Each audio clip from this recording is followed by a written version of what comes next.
Yeah. I'm late. I'm always late. Y'all expect me to adhere to the time that I set up? Unbelievable. Unbelievable. Bonbon Awards.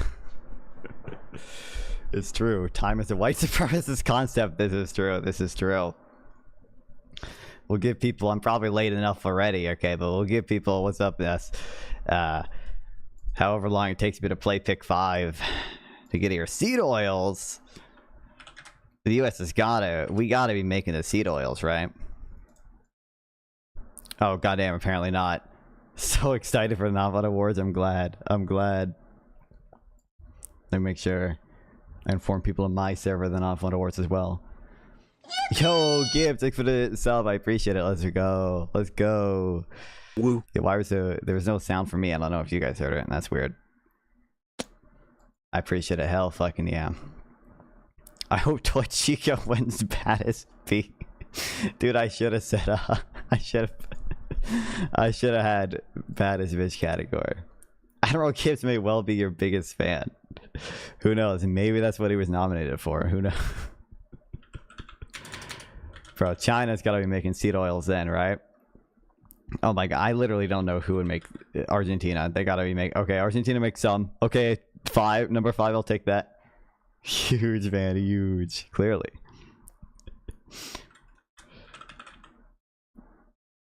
I bet Russia makes some seed oils. Did you put a oh, Russia actually does make seed oils. What the fuck? A tribute to Nathan at the Nonfon Awards? I did not put a tribute to, he was the first non-fan. Yeah, I did not put a tribute to Nathan, who was like a kid who used to watch me when I only did gaming content and not like any type of politics. He made fan art of me. That was pretty awesome, I guess. I think it's still pinned in my, I think it's the first thing pinned, yep, in my server. This is non-fan fan art. I'm skipping a party for this.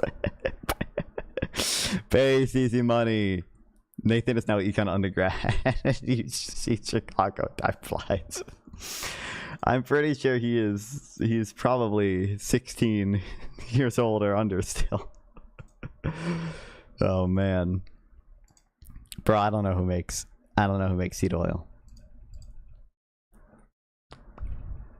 Australia. I left work early for this. I needed a reset. Valid. Well, I'm glad everyone is very excited. Okay. We'll do Tradle and then we can get into it. This is like Bangladesh or India. It's gotta be, right?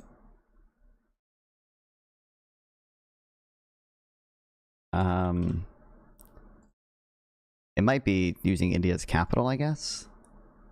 No, fuck. Sri Lanka then? South Asia for sure, I think. What's up, Charsky? Yeah. Sri Lanka. Easy. Easy. Okay. I gotta hand me down collared shirt on, folks. Alright, that's how you know we're being serious here. I spent roughly $40 trillion on Twitch and YouTube drama and politics is about. I can't super chat, but a carrier pigeon is coming with a suitcase with $500,000 attached to it. You know, I guess I'll believe you. Dude, I unfortunately I tried to see if I could find who is the top donor. Sample text sweet, please. I don't even know if Sample's watching yet. It might be a weird time for him. I can see who's the top donor through Streamlabs donations, but most people donate through super chats rather than like Streamlabs donations or give Twitch subs and stuff. So unfortunately, I don't think I can't really see who is actually the top donor, but I know roughly who the top 5 are. What's up, Darko? How you watch Connor, I Wick, and Nonfon. I mean, those are that's the sphere that I'm in. So it was me. I was the top donor. It's true. Well, I give you $10 one time. I think I remember that. I guess we'll get started here. Welcome to the, can I replay the animation? I don't think I can, whatever. The 2025 Nonfon Awards, and actually I'm stupid. Let me open StreamerBot real quick, so if people do donate, it actually shows up on stream for the goal I have. Curse Sphere. I mean, it to some extent it is. I mean, there's pretty chill people in it. There's pretty chill people in it sometimes. Okay, okay. I guess being 30 IQ points ahead of the whole sphere must be cool. This is true. This is true. Dude, wait until I start doing the TikTok debates, okay? Wait until next year. Yo, Abzers. Is that how I pronounce it there? Thanks for following on Twitch. I appreciate it. Let's go. Okay. Well, we're going to start off.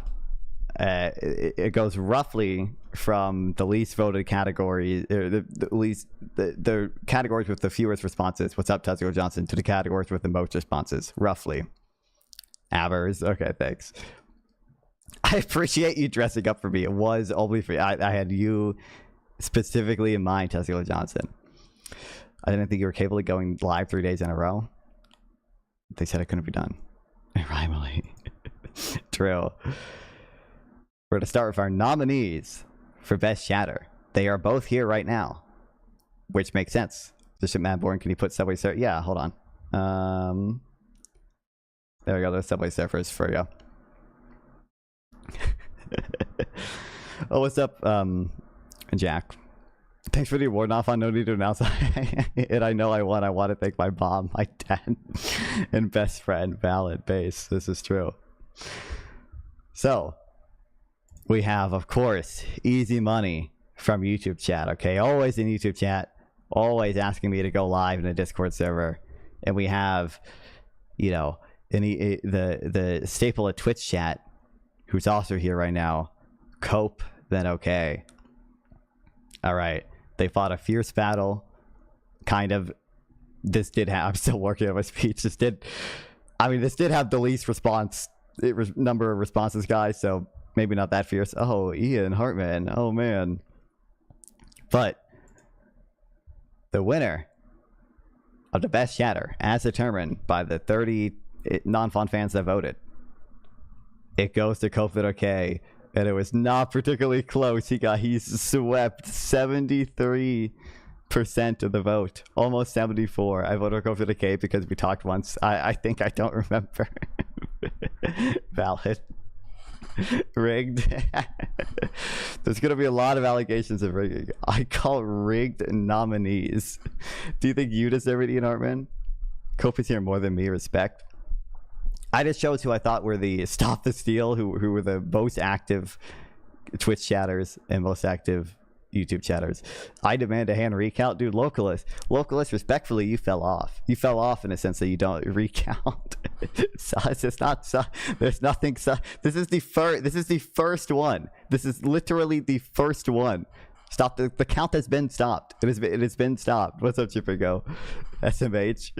I think Easy Money has been here like longer than you, Chippergo. He was here before the subathon, I believe.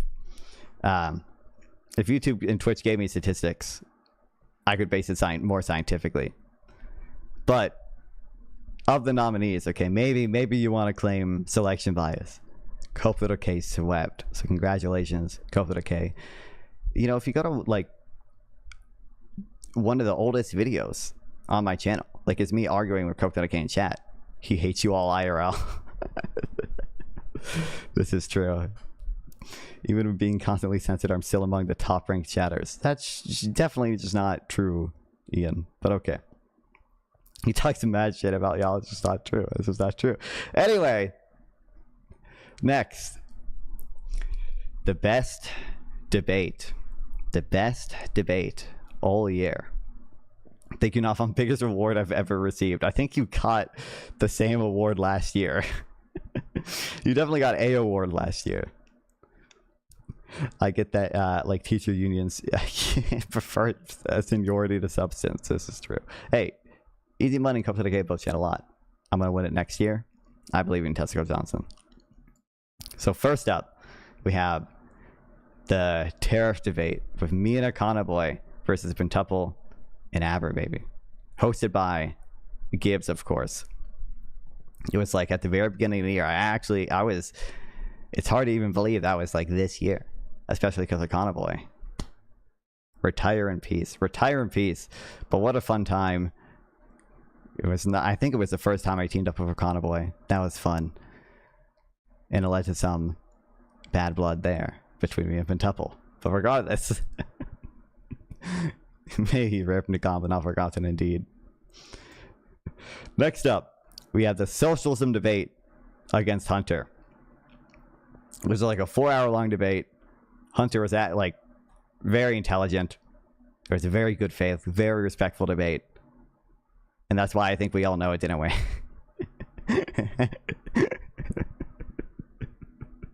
That's why I didn't win. Can you hurry the fuck up? I can't stop with the tangent. I got Minecraft to play.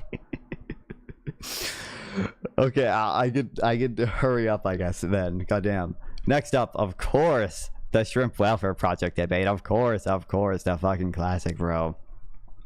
The social debate was god tier, though. I guess localists thought. Why did Tyrus say it's hamsters? I don't know. I chose the Owen debate. Owen is 130 IQ. That was not a nominee. This was a very fun debate. It was very cool to see Besson's Bulldog to team up with him on a WIC panel. Although I feel somewhat bad for bringing him to that sphere. I feel like he's a little bit above it. But lastly, we got the immigration debate. Fuck shrimp, evil, horrible, against, of course, the pink shirt Jubilee guy. Because it was it was a weird combination of viral, like talking to someone who just like went viral or whatever, but also just like a relatively in-depth conversation about the nuances of the spatial. Oh, what's up, Gavin? Welcome back. Of like the spatial approach versus compositional or like skill set approaches to like studies on immigration. So I chose that one. And we got something surprising here, folks. Okay. We got something surprising here, folks. We had a tie. We had a tie between the shrimp debate and the immigration debate. I'm glad apparently y'all like the shrimp debate, because that did not even do that well in the algorithm. But maybe I should do more W shrimp. Listen, do a live vote. I guess I can. Do that. Hold on, I have to end the poll in YouTube chat. Okay. Shrimp, or I'm just gonna say Emmy. Shrimp. Emmy. And then we'll do the same thing in Twitch. How do I do a poll in Twitch? I never do polls. Manage poll. New poll.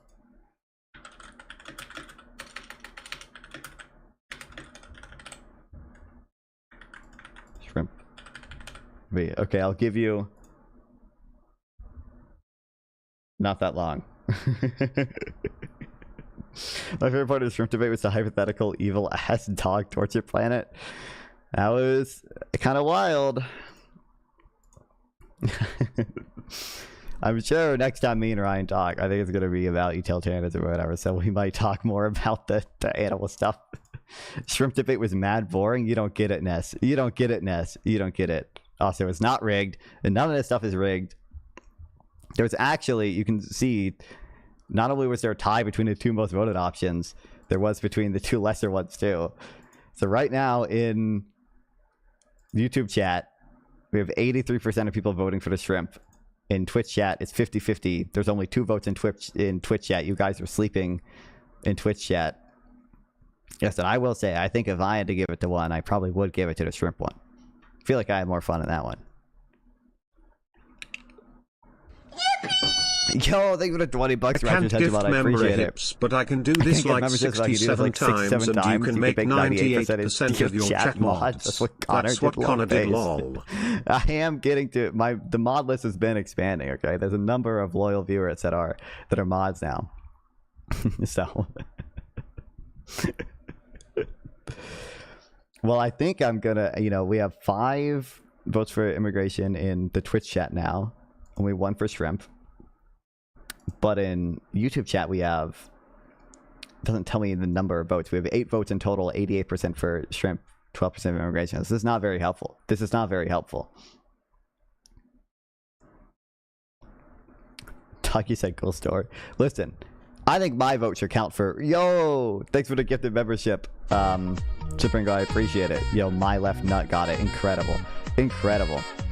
Are you guys hearing the alerts? Because I'm not hearing the alerts, but I feel like that could very well just be something I messed up on my end. We hearing? Okay. Ian is being silenced by higher ups. I don't even remember that Econ debate. I mean, it was, like I said, I was surprised it was this year. Okay, listen, I think I'm going to have to, I think the shrimp narrowly wins out with the chats, okay? I'm pretty sure it does. But I would have to actually do, I would have to do the full math. I'm pretty, yeah, someone else also just voted, so did I win? We'll get there, South Robert, don't worry.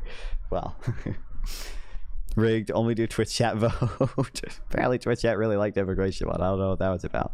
Apparently I got segmented audiences. Next up, I don't even know why I made this one, honestly. I think I just wanted to promote the Discord server. Shrimp Fit was crazy. Shrimp Fit is always goes hard. Exclamation point Discord in the chat. This is the fuck you YouTube chat. This is the best Discord server moment. We got the censored version of Nicholas Decker joining. I'll let your imagination fill in exactly what.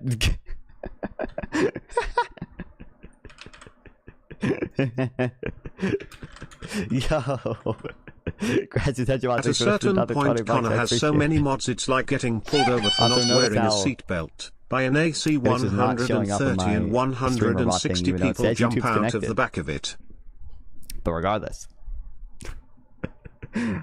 At a certain point, Connor has so many mods, it's like getting pulled over for not wearing a seatbelt by AC 130 and 160 people jump out of the back of it. Valid. We'll get there. Next we got, I think this would have stood a better chance just to not win if I didn't just call it Nonfon exposed. But we got the local, all the wonderful things localists have said about me. You're an idiot, plain and simple. You need to have correct opinions, but instead you do neoliberal vegan Keynesianism. If you're gonna be wrong, at least be wrong in a cool way. Man, the drunk debates with localists. Well, he was drunk. I was never drunk. Those were incredible. And then we got the Mark Zavi saga. The Mark Zavi saga. If you see, this is why you guys gotta join the Discord. The Mark Zavi saga, Jesus, is legendary. What an unbelievable, he was like unbelievably stupid communist dude who didn't even understand anything he was talking about, and he was just so unbelievably annoying. Nonfon exposed is kind of crazy. Listen, I've been exposed several times in the Discord, so. But the winner for the best Discord moment, as voted on by y'all, of course, goes to Nicholas Decker joining.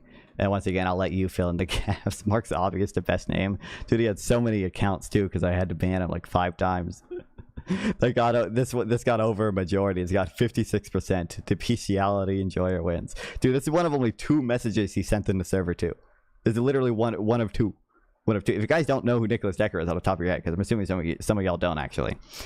You probably, like, the place you know him from is he's the one that wrote the, like, when must we kill them article about Trump. Like, that went incredibly viral. Or I guess not necessarily specifically Trump, but MAGA. The current government. The current administration. Released the Mark Zavi files. There's plenty. Everything in the Discord is still there. Anyway. On to the best event stream. The best event stream, alright. OMG, what? Did you know that article, Aber? We got the UFA tour, okay. We got to see Destiny, the sex pest himself, IRL, and I am taller than him. Which is cool. we got the No Kings protest, where I got to interview a bunch of people. It was the first little test of my IRL stuff, and for it being the first time, I think it went pretty well. Epstein collab win. We can get Jelly's Macro on stream the day Destiny was confirmed. God, that's true. That's true. You know, I mean, this is on stream. You can see it, but Isaac told him, like, how you don't know Nonfon? He's the shrimp guy, and he mentioned a shrimp welfare project, and Destiny was just like, I don't need to hear about that. I don't need to hear about that. But, you know. But luckily, we got the shrimp welfare project up at the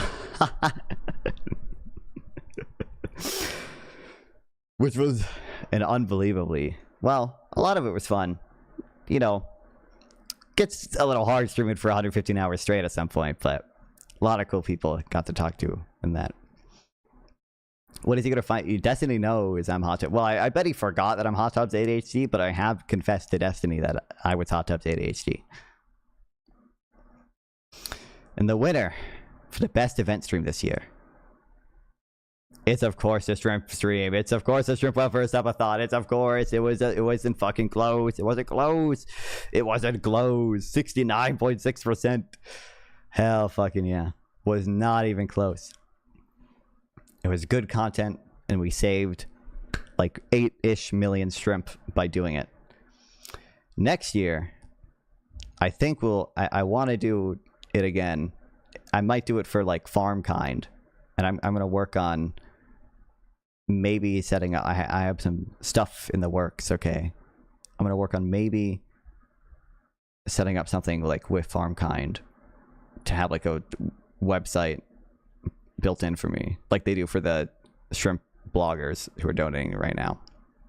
Shrimp Fit Non-Font Sagas. It's a diamond in the rough for internet history. Is that a furry thing? Yeah, yep. That's the reason. That's the reason. The most popular furry costume. Next up, the best stream ally. Now, I distinguish between stream ally and like, I think I said debate ally. Stream ally is people who like semi-regularly join the stream, not just people who I was aligned with like in a debate. So we got Rinyold. I don't think I have done a debate on the same side as Rinyold other than joining Sarah's open panels. And then we got Econ Boy, of course, as Hamsters predicted, of course, obviously. And his nice little tanky alpha here. Let's go. And we got sample text, unedited photo, by the way. That's just how strong his aura is. And then we got another unedited photo. You know, of course, of Isaac here. I don't know if Isaac's watching or not. He told me he probably would be. Isaac W. That's not an edited sample text. Is 8 feet tall in real life. Well, I can't confirm. I think he is also taller than Destiny because he has met Destiny too. I believe he was. And as voted on by y'all, the winner of the best stream ally for the second year in a row, of course it's sample text. Of course it's sample text. Of course it's sample text. It was a little close. Isaac did better than I thought. Okay, he got 33% of the vote. Sample 40.7. So, you know, maybe next year Isaac's got something to look out to, you know, watch out for. Should have been a Connor boy. I wrote in Biden. Choose what again. Trail. This is the real rigging. At sample text, kill yourself. Nice one, Hamsters. That's a cool moment in the Discord history now. All right. Next up, we got the best debate moderator. Okay. There's really only 3 of them. I'm sure you all know them. We got Wick TV, of course. The GOAT. The GOAT. Actually, these people are all my GOATs. We got Admiral Gibbs. Okay. I chose the picture of him in his fancy ass drip here. Why am I in none of these? You know, I must have just forgot. And then, of course, we got Sarah the Raging Tomato. Of course. And as voted on by the Nonfon audience. I expect the correct decision to be made. Wick TV came out on top. He sweeped almost 60% of the vote here. Gibbs wins or our flip tables. The Raging Tomato is a crazy name. Gibbs stolen. Listen, I enjoy all the panel hosts equally. Listen, I have no opinion here. I didn't vote. I didn't vote in this stuff. I just let the Nonfon audience vote. Swept, bro, not sweet. Swept. His hoodie won. Oh, what's up, Malibu? Welcome back. Yeah, this is true. His classic hoodie that he's wearing in 90% of the videos. I looked for a little bit to try and find a picture of him shirtless for this thing here, but I couldn't find last time. He said swept. Is it not? I don't know what I'm pronouncing. I don't know how I'm supposed to pronounce this stuff now. Sounds like collusion, deep state funding, probably too. It's swept or swept. Is that how? Live your truth. Yeah, I'm gonna keep. I don't know if I'm supposed to pronounce it. Just came over from Genstream. Yo, what's up? I'm the best debate moderator. I just show up, load the money shotgun, and blatantly refuse to moderate anything. I moderate by derailment. I'm the best debate moderator. I just show up, load the money shotgun, and blatantly refuse to moderate anything. Listen, I mean, as always, I am susceptible to bribes. Okay, so just know these awards are never final. Okay, they are subject to change based on how much money I get from people. If only the money tracker would actually work. Deep state funding for sure. That's true. W. Brian. Collusion. But we got the Jubilee Socialist debates. All the 20 people I talked to about that one. We got the Trump economy debates. We had I know Gibbs loves how many tariff debates I've done. Okay. Obviously some hosted by Wick as well on that stuff. Sarah as well. I think I have had one or two on early in the year. It's a really question. And then we got the effective altruism and utilitarianism debates. There weren't that many of them, but there were a few conversations. There were a few lab grown meat debates from Prime, or the shrimp debate, obviously, as voted on by the non-fawners, by the fondlers. What y'all most enjoyed, the winner of the best arc, goes to the Jubilee debates. They swept. I don't know what I'm saying. Grassroots APAC. Grassroots is APAC. This is true. Apparently y'all don't. I'm getting mixed messages. Okay. Only 13% of people like the effective altruism or utilitarianism debates. But the shrimp debate won in YouTube chat by a landslide. Why wasn't Wife Swap Arc nominated? That was like 3 years ago by now, I think. Anyway, next up we got the best op, the greatest non-fun op, the biggest enemy. Oops, I went back. We got Pentuple, of course. Have to have that. All right, even if it was only the first half of the year before he kind of stopped streaming as much. We got PPG again for the second time. Pentuple a bitch. For real. And then we got Ryan Malay, because we increasingly get into some stupid stuff. As voted on by the non-fun viewers. Okay, I have to imagine the non-fun Discord members carried this one, because the winner of the best op goes to PPG. Yo, PPG looked like an alcoholic Joe Rogan. That basically, I mean, he doesn't quite have the same politics as Joe Rogan, but like, who the fuck is that guy? PPG is he's about the same. He's a resident asylum member. Yeah, he's about the same intelligence maybe as Joe Rogan, but he's also you know, a leftist dude. So I voted for PPG for the same reason I did last year, because of his name stands for Powerpuff Girls. Valid. All right. Now we got the best debate ally, someone I actually teamed up with. Political veto guy for the W. I gotta catch up on that, by the way. Because there was someone working, like Lanius, like 8 Lanius. I don't know how many of you guys know who he is. Like, he was working on whatever expose PPG based on all the kick chat logs, and Discord logs he had of him, like, talking to a 16-year-old. And y'all are the ones who voted for him. So that reflects poorly on you and not me that I actually haven't talked to him in a while. But we got Pisco, of course. You know, it was nice to finally team up with him, because I've teamed up with most of the rest of the, like, live and learn sphere people, I guess. I've got, oh my god, it keeps going back because I moved my mouse to the wrong side of the screen. And then we got Econ Boy again. Obviously, we had a few debates together. Okay, retire in peace, but they were all fun. It was always very nice. I remember very much looking forward to the first time I got to team up him. And we got Soy Pill.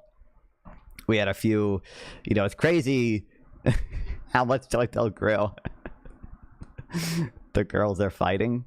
They always be fighting. Women always be fighting.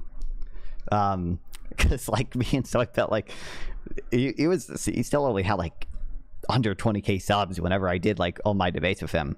You did a debate with Soy Pill on the same team. We were allies. We did several, actually. I think we did like 3 or 4, and then there's also been times we've been on like open panels together, like Sarah when she hosts open panels. You know, we've been there together, usually basically on the same side. And lastly, we got Bethan's Bulldog, someone who I also really looked forward to teaming up with. Okay, it was only for one debate, but he's my GOAT. It's very nice talking to him. As voted on by the Fondlers, all right. The best debate ally of this year, thank the Lord, goes to Econ Boy. Let's fucking go. Let's fucking go. We all know who deserves it. Is Hamster still here? I'm happy with any result. That's fire, but yeah. This was, I think you guys chose correctly. See, this would have been my vote. Next up, we got the top Nonfon clips. Now, I want to preface this by saying I did not realize literally every single one of these clips is like sexual until I exported the video to put it in this podcast. I didn't even realize it when I was downloading them. Why isn't there a worst debate list pick? I mean, I guess I don't know how I would judge that. Like, I don't know how I would choose the nominees for that. So, you know, enjoy.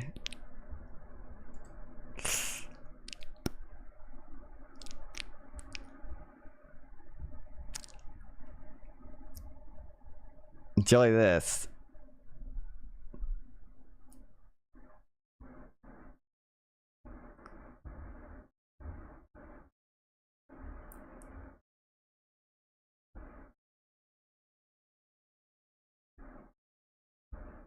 I want you guys to... Oh, fuck. Oh, my God. No, I thought I could pause the video. No, I'm stupid. No, why are we doing this? Whatever. I want you guys to know these are legitimately like my top clips, like just by views.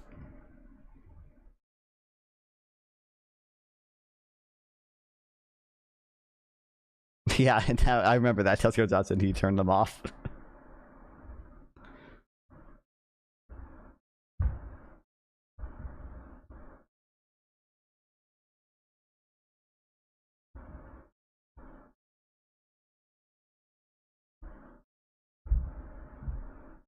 The volume, by the way? What?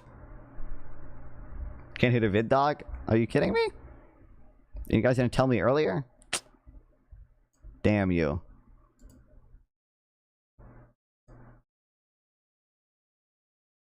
Wait, why can't you hear it?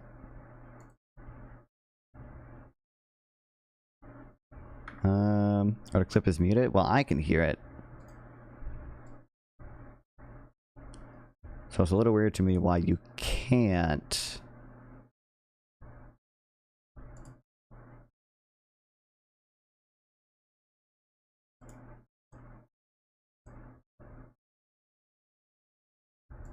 Now, maybe, hopefully.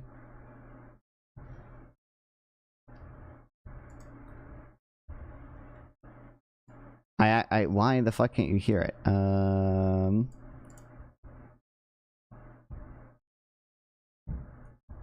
Wait, I might know why. Give me 1 second. God damn it. Hold on. It might be because the stupid fucking other headphones.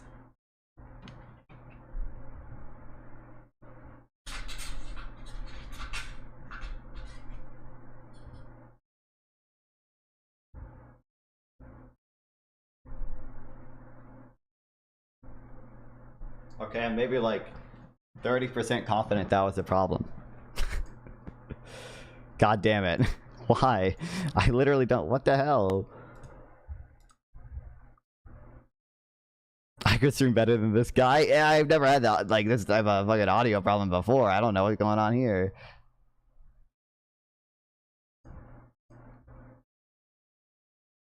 What the fuck?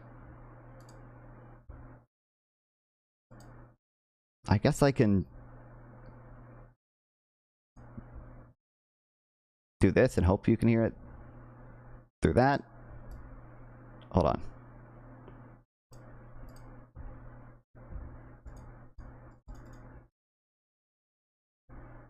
Start to tell our allies that we're going to put tariffs, it. even if it means temporarily, hopefully short term, actually falling through to show that you I'm a good streamer. So you get concessions out of them. I think that the political class in this country sold out the American worker for years. At the end, it has benefited countries around the world, and that it's time that the countries that are supposed to be our allies realize that we're not going to be the world police. And we're not. Is it the CPI report? Oh, darling. Come rest your head on Mommy's Made in America bosom. I'm pretty sure you made a lot of these clips, No Seth more Johnson. cares.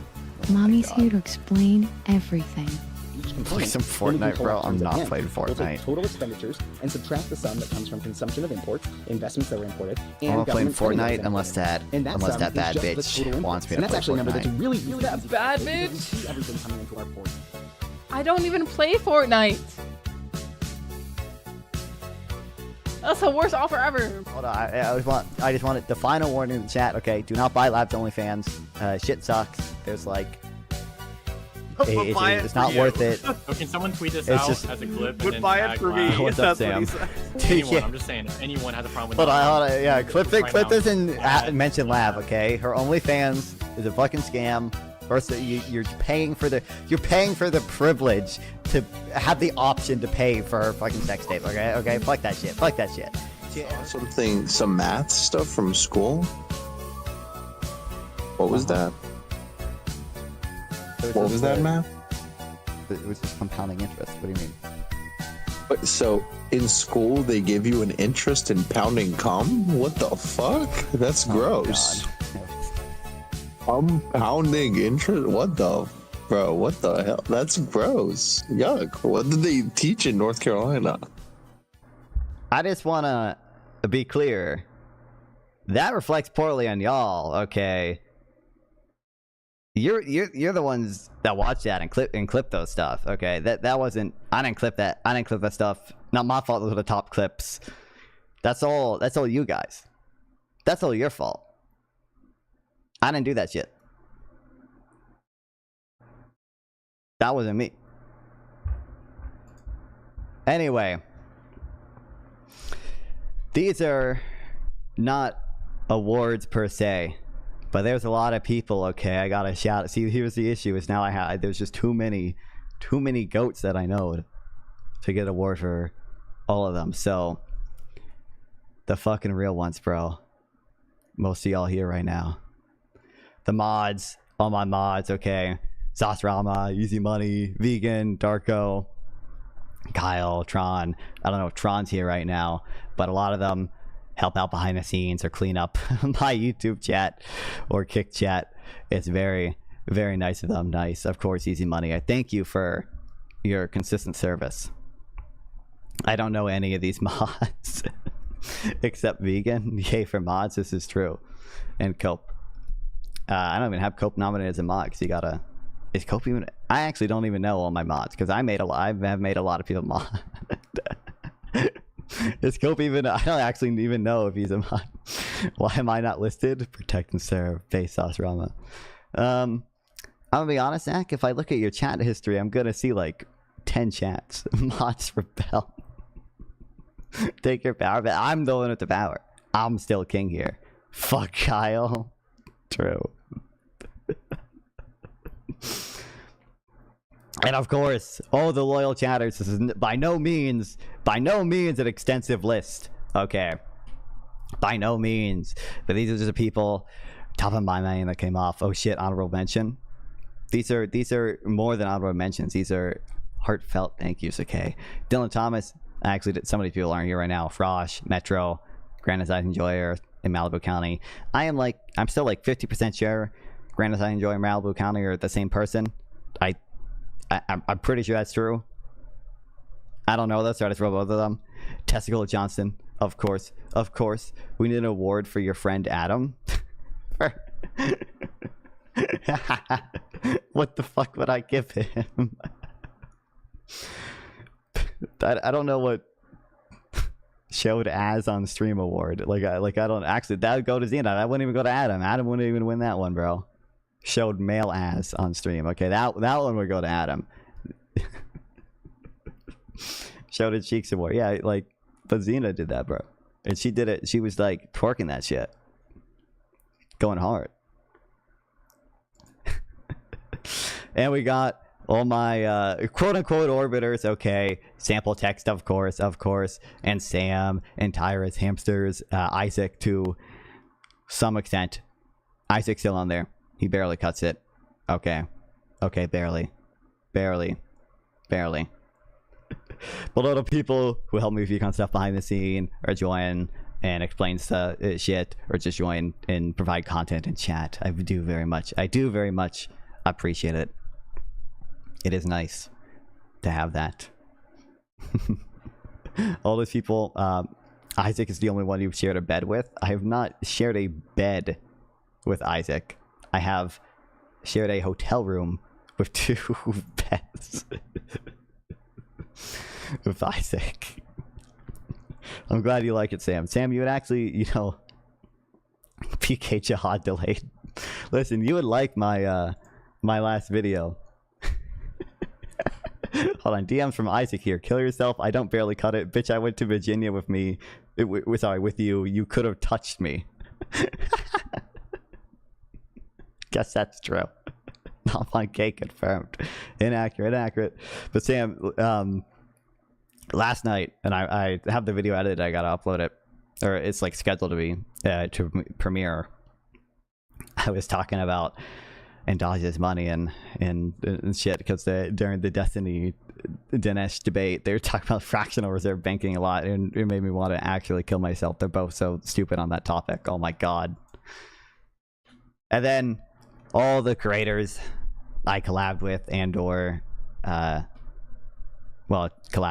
and/or rated each other. Oh, what's up, Metro? Sam wins, America loses. It's just true. North, of course. Renyold, Pots, David G. He hasn't even. When was the last time David uploaded? I don't actually know. But nonetheless, he remains my goat. Isaac DME, where the fuck am I? I don't know if Isaac probably this. I don't know if this guy is streamed in 6 months. You don't kiss your homies to sleep? Do you hate your friends? I'll never tell. Adam Khan, of course. Adam Khan, my goat. It's nice to get to talk to him. Shenandoah, we had a few debates together. Those were enjoyable. My favorite, George, just another somewhat econ focused dude. Pathfinder. The Sawyer and Fotona papers is so brutal for full reserve banking. I would highly recommend all DM your link. Sure. I would appreciate it. Radical Coder, of course. I don't think we had any formal debates together, but obviously on Sarah's panel, it was nice to have him on my side. Although he's on there more often than me, like a lot more often. Bethan's Bulldog, of course. These are people like that's someone I really look forward to talking to when I first reached out. That was goated. And as I said, I don't have any way to determine. Which, by the way, Grassroots, you're on here too. I think I'm pretty sure I have you written down in my in the Notion for top donators, and I probably just did not transfer you on. I cannot. Pathfinder was my favorite debate of yours because I agree with both of you. I don't think me and Pathfinder haven't really debated. I did like a podcast with him, and that was fun. And we talked in VC and stuff before on stream. I wish I could determine exactly who the top donators were. And so, yeah, look, I can prove it. Literally, and Grassroots Hegemon are right here. Okay, I did not forget you. Well, I forgot to actually transfer you, but I did not forget that you were there. Vegan is one of the top donators through the Streamlabs thing. I don't think he's donated much through Super Chat. But yeah, this is what is able to fuel my monster habit and PC upgrades. So it is very nice. Oh, what's up, Dylan? Hold on, let's go back. Like 3. There you are.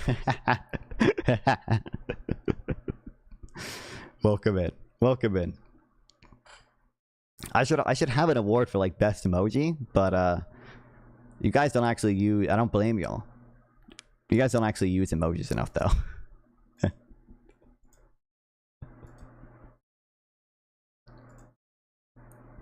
Absolutely based. And then, of course, I didn't forget. Yes. She asked for this. This is her honorable mention.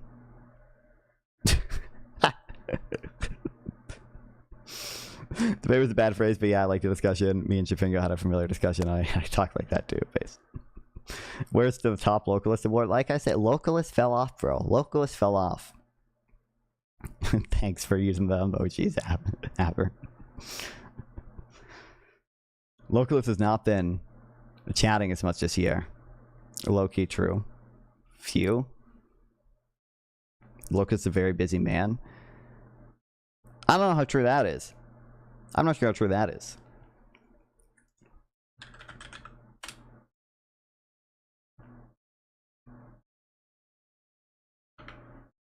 I obviously had most of the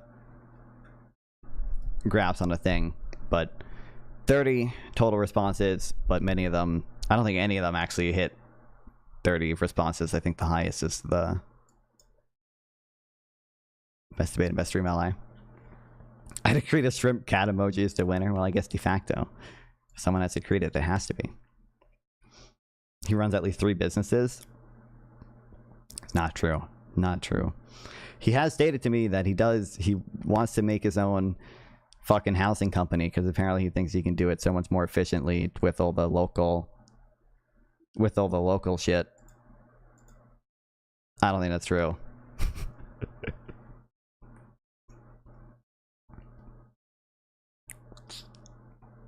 But yeah. I'm surprised Best Debate Moderator got so few votes. You guys don't appreciate the moderators as much as y'all should. Also, literally no one voted for this clip. Which, you know... Oh my god. Really? Google Forms. Maybe it's not so bad. Do we do a tiebreaker for best debate? We did, but it didn't help very much. I ran a poll on YouTube chat and Twitch chat, but it's kind of inconclusive. Hold on, I think it was, what is 9 times 0.88? Okay, can't be that, times 0.83. Okay, I forget what the final results were then. YouTube doesn't tell me the number of votes, it just tells me the percentage. I know there were 9 total votes. Immigration won. I mean, a 1 in Twitch chat. 21, thank you, Zach. Yeah, nobody voted for this clip for some reason. To whomever this clip gets sent This is my top clip on Kick, though. Very simple. If we could genetically modify humans such that their testicles were internal, yet still capable of producing sperm, should we make all males have internal testicles? Think about it. No one gets kicked in the balls again. No one has to worry about sitting on their balls, okay? Internal testicles still just exactly as fertile, okay? We just simply put our balls inside our bodies, yet they still make the same amount of sperm. I need to know your answer. Anyway, someone clip that. How Nonfon licked my balls then? Follow-up clip for clarification, because multiple people have mentioned those ovaries? Not really. Some men enjoy having their balls being fondled and licked. We could genetically modify balls such that, they kind of already... In case you needed to know, the point there was going to be you could sort of voluntarily retract them or not. I didn't get, I should have included that question on the Google form, honestly. That would have been more useful. That would have been more useful. By the way, I spent like 2 hours making this stupid Canva thing because Canva's annoying. It's annoying. And I didn't even get it to work perfectly, but I still like it. It's good enough. Like, you can see sometimes all of them fade up, and then sometimes I couldn't. It would stupid. The grouping is fucked up on some of them. I'm a Canva Pro. I'd have done it for you. Well, I did procrastinate. Well, I didn't necessarily procrastinate doing it because I did want to give people the most time to vote as possible. But actually, can I do? Do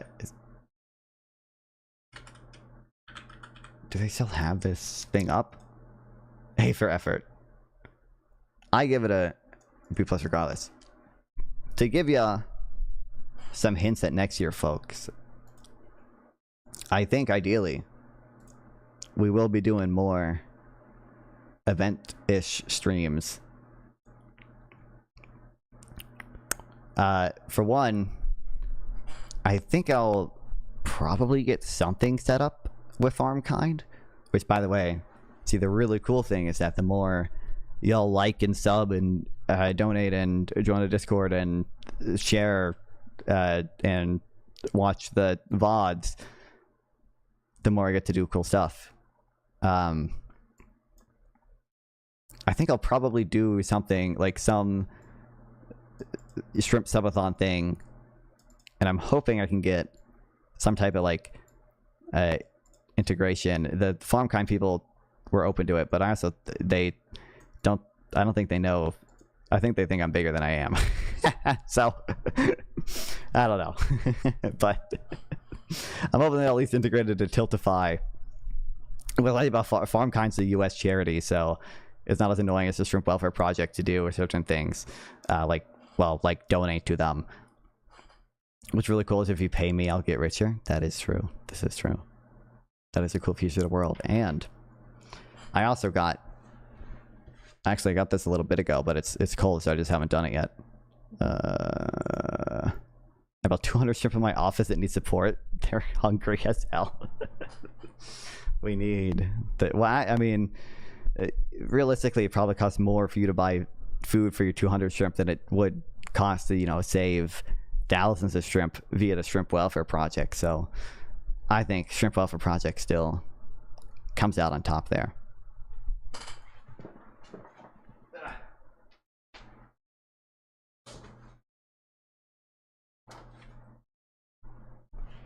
Look, I got this vinyl banner thing, and I think Isaac is down to do this too. We talked about doing it that I can put on a little table I have as well, and just do debates at some well, colleges most likely. And then I'm sure I'll be doing. I want to. These are my New Year's resolutions. I gotta start doing TikTok stuff a little bit at least, and I gotta start like more formal podcast style thing.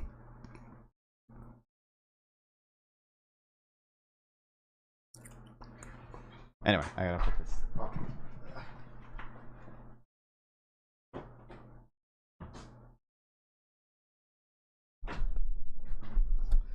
But that's what I have for the Nonfon Awards, okay? I really do love Prove Me Wrong, super original. I've never seen that before. Yeah, I wonder who I could have yanked that from. I'm gonna keep streaming for a little bit here at least. There's gonna be more boring stuff now. I gotta go back to my evil, wretched bastard.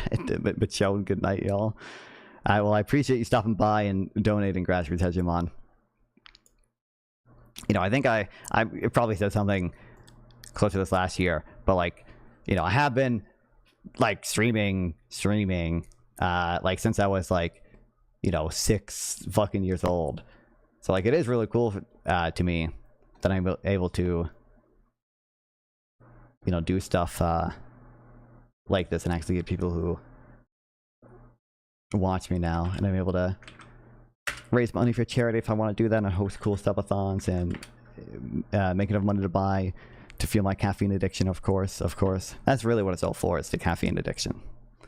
And talk to it is really cool, and I guarantee you I said almost exactly the same thing last year. It is really cool to me that so many fucking nerds who watch me. Like, there are people like with econ degrees who watch me. It's like, like, I don't think Bob Marley's here right now, but it's like, you know, there are people who, like, we're gonna feel. South Rama has an econ degree, I believe. You know, people like that watch me. I'm trying to. I forget the name. I was gonna just show an old video of mine, but I forget the name of the channel. It'd take me a second to find it.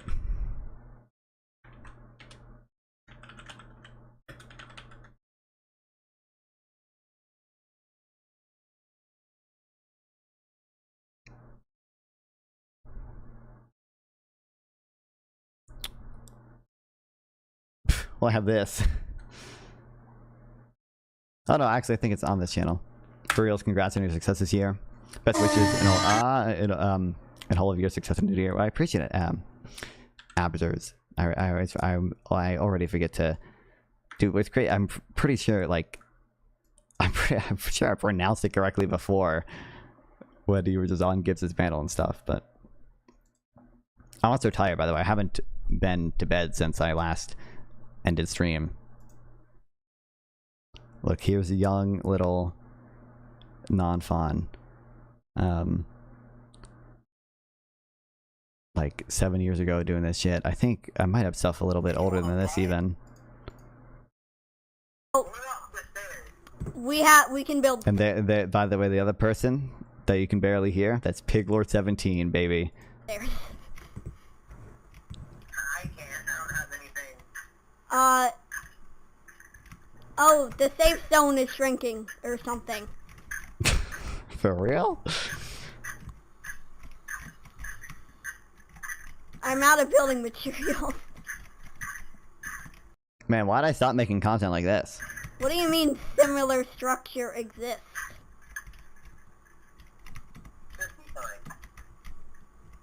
Jared Kaufman lore, indeed. Hello. I think I've said this before, but the reason I renamed this Jared's Log Cabin is because this is like my dad's old channel. And I just saw that he had a video with 3.1 thousand views on it. I was like, what? That's fucking crazy. He's like YouTube famous. I don't actually know if... Fuck, wait, I haven't beat him yet. I beat him on live streams. I have like an old live stream. Like, this is 20k views. This is... Well, this is 20... actually, this only has 2.3k views. I thought it said more, but... This is some shit I stole, like, you know, 7 years ago, 6 years ago. I got 20k views. I haven't beat him on this channel yet. Goddamn. I gotta get those numbers up. Also, New Year's resolution. I gotta get monetized on Twitter. I mean, I don't know if I can do that within a year. I think you have to have like 5,000 active followers or some bullshit, and I don't know how easy it is to get that. I clearly need to name everyone either thinks I'm a dude or can't pronounce it. That's why I'm just Abigail everywhere else. Need to rename everything. I think you should not change your behavior to suit others. Live your truth.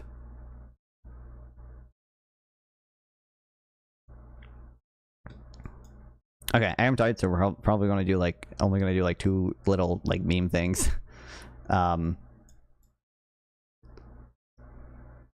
Of course, thanks. I didn't read this whole thing yet. I skimmed through it.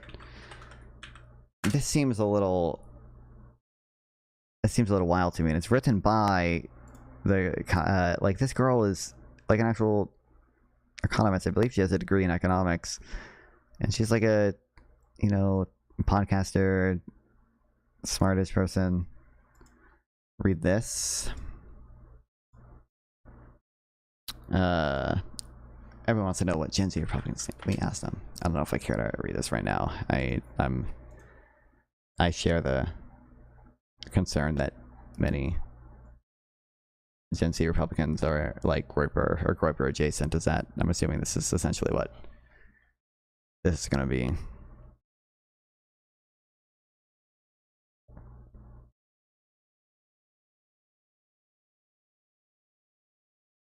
Spotify podcasts like Tucker Carlson or Rumble with Nick Fuentes. Yeah, incredible. Okay,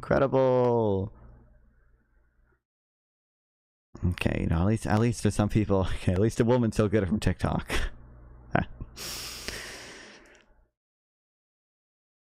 Alex Clark, Brett Cooper, as well as family members. Dude, Brett Cooper barely even does the fucking news. Brett Cooper just does random culture war stuff. And if not CNN, we got some people holding out still. Let's go.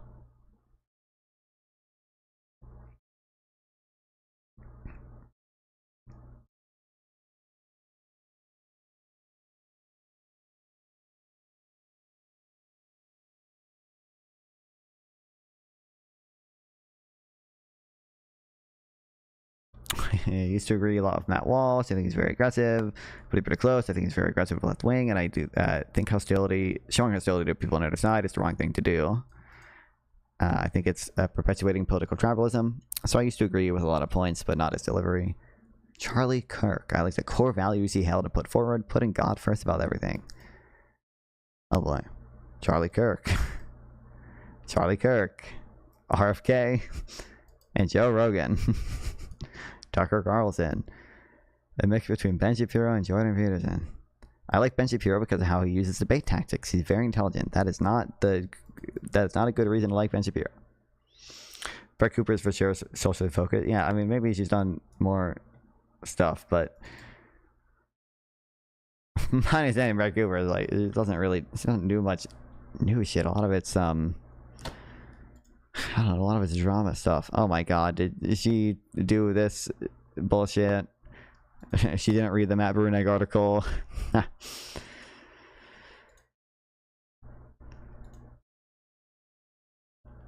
I guess some of this stuff's not like some of it, like she's not talking about like Trump here, but like this is meet the men who use crystal meth to lean max. Netflix. Why is she talking about the Netflix Paramount merger? What the actual hell is this thumbnail? We got a fucking Obama and I don't even recognize the girl on Netflix's side, and then we have the Jared Kushner and the I don't know remember his name, but the Prince of Saudi Arabia on the Paramount side. What? You like Clav? I don't know who that is or what that is.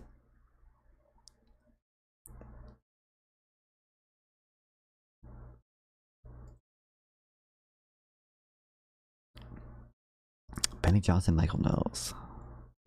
Rand Paul. Why are you always gooning on my For You page? Like, gooners gotta goon, bro. God forbid. God forbid.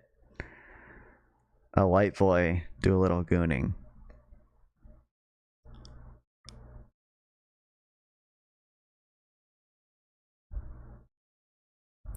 JD Vance. There's this guy, he's a streamer, his name is Papa Gut. Who is this? You're down bad. This is his ideal president, really. Erica Kirk is destroying Charlie Kirk's legacy, confronting Caleb Hammer on his journey towards the alt-right. Frogan's failures on this is the ideal future president. I really need my future president to have strong opinions on the Frogan, Ethan, Hassan, Destiny, Pisco, Hutch drama. Oh my god, they're all saying JD Vance. Donald Trump, run it back. FDR did 4 terms. Steve Bannon, JD Vance, JD Vance. Oh my god, it's so over. It's so over. It's so over. It's so over. Michael Bloomberg, incredible. If you don't own stocks, why not? I don't because I have a trust fund, so I haven't thought about it. I own Bitcoin. Is that account based? I don't because I have. I don't, but I've made some of my own investments in different things. I also have a 401k, just a 401k if that counts. Never had the interest or knowledge. It's just not the path that I'm on right now. I've never really given it any thought. I don't really have any interest in that. My husband gets stocks offered through his work. So with me right now, working at a bouquet, still in school, I just haven't had the opportunity. I can't afford the initial investment that would be required to make something fruitful. I did stock trading and day trading before, but I don't have money in the market right now. Yeah, I have a 401k, but it's hard to get into, especially if you're not educated in it. Will you be better off economically than your parents? Majority raise a hand to indicate they will be better off economically. Okay, praise the Lord. I love Caleb Harris Wireless had an outrage. I don't get it. He shamed people into. I don't know the whole drama thing. You know what's funny is I was talking to like Erudite in DMs, and she asked what I thought of Caleb Hammer. I was like, I don't like watch him that much or anything, but from like the stuff I've seen, he makes like good, funny content sometimes, and I agree with the Twitter takes, his takes on Twitter that I've seen, and then like. Because the only thing I've seen him talk about on Twitter has been like it's just like pro-capitalism stuff, and like he's relatively moderate, like just like standard pro-capitalism stuff, and like it's stuff I agree with. And then like literally like 2 days later, like I don't know if he actually is super moderate. My understanding, like I think I've seen some kind of weird posts from him since then, and like I don't know if I just didn't notice before that he was doing that. But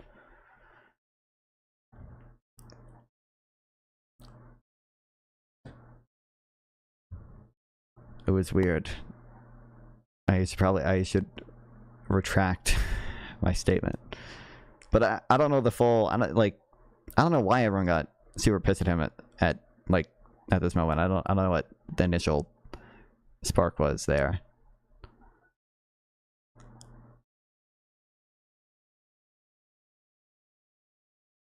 Oh, it might have been. I remember I did see this.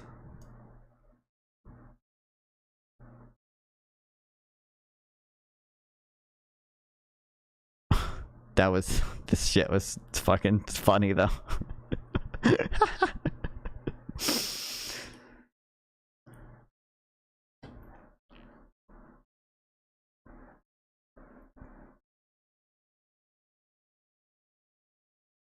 Yeah, I don't know what the spark was.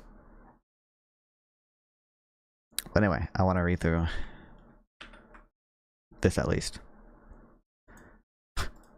Why my generation is turning to financial nihilism. It might seem reckless for Gen Z to gamble money on meme coins and sports, but many of us have lost confidence in the traditional ladder of success.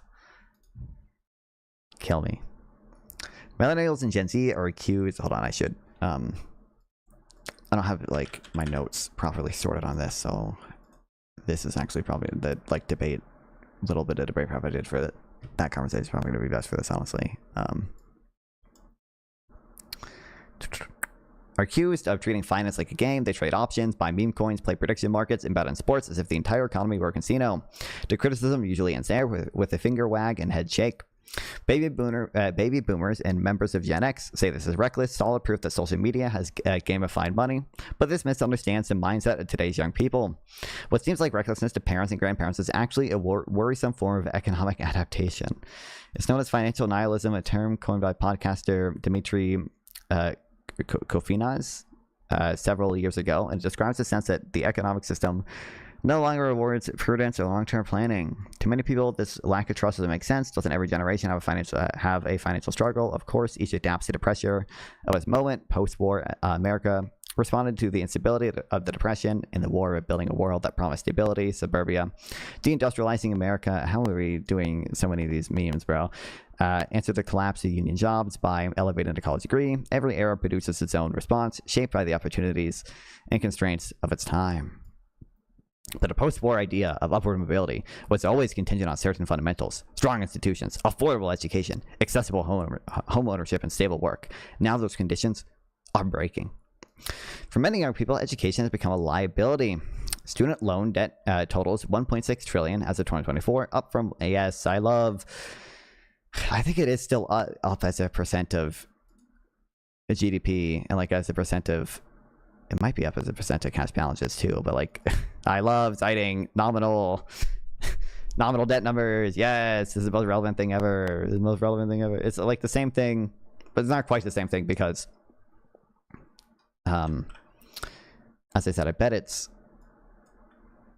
as a percent of GDP, still probably like going up.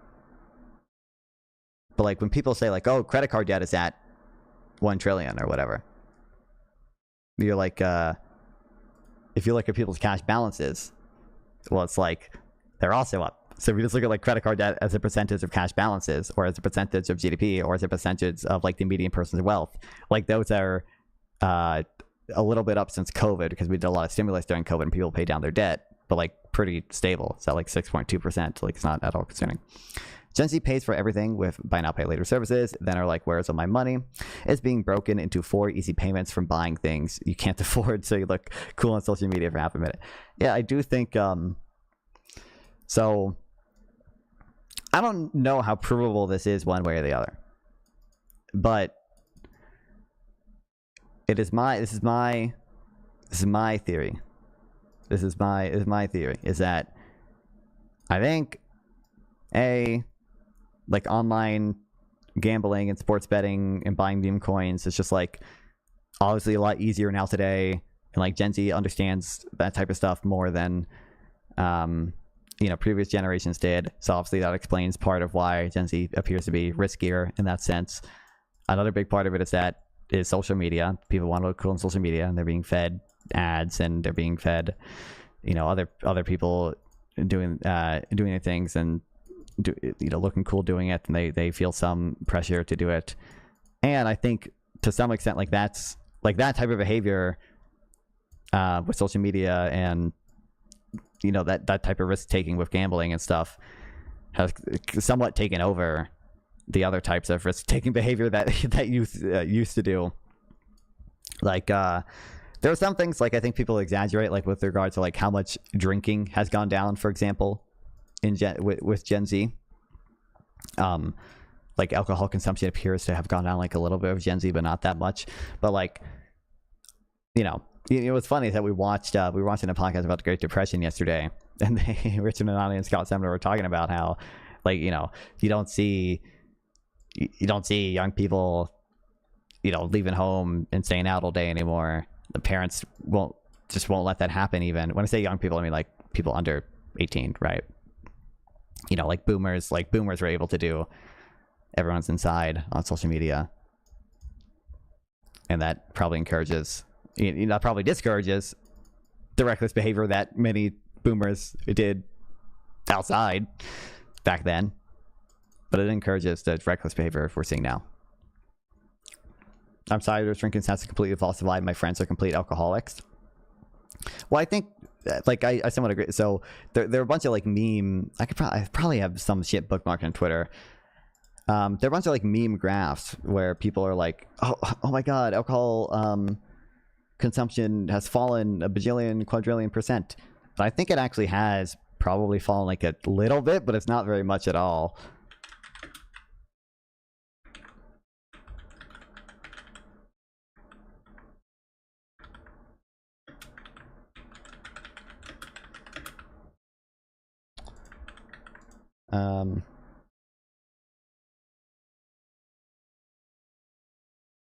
I don't know if I have anything ready on it.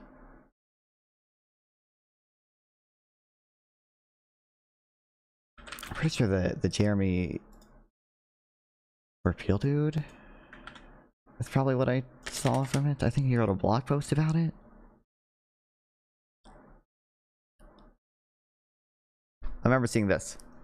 A viral chart showing Gen Z doesn't spend as much as alcohol is misleading in multiple ways, but it's a great teaching example on how to better understand data. In a lot of cases, I bet alcoholism is being replaced with Kratom and Mary Jane. Yeah, I mean, it seems like, you know, Gen Z is more willing to substitute alcohol for THC, and I don't know how many people substitute alcohol with fucking Kratom or whatever, but because isn't like Kratom's supposed to be like a stimulant, right? Something to make you go crazy, like hyper. That's not really the effect alcohol has.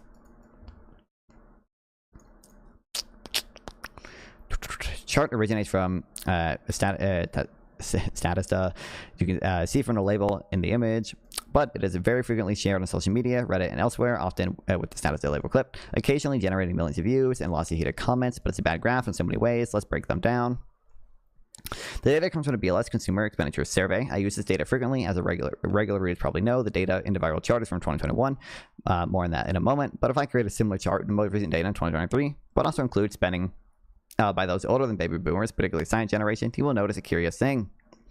It appears that silent generation also doesn't drink very much, but is this the correct way to interpret the data? No, as you might guess, there are a lot fewer living members of a silent generation than the generations after them. In the BLS survey, there are just 11,000 silent households. Well, there are over 41,000 boomer households. And guess what? A similar thing is going on for Gen Z. There are just about 9,000 Gen Z households in the 2023 data. Like, yeah, crazy. It's Kratom. Oh, you think I don't do enough? I don't do drugs. I don't pronounce it. And then opioid analog. I thought it was supposed to make you. I thought it was supposed to make you like smarter and shit.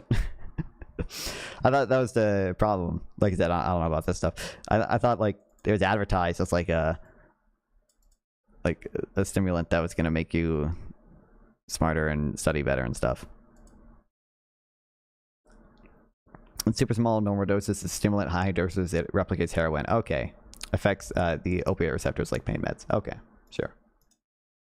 Also, what's up, Darko? I don't think you were here earlier, but you did get, you were mentioned in the Nonfon Awards. Yeah. So, Darko W.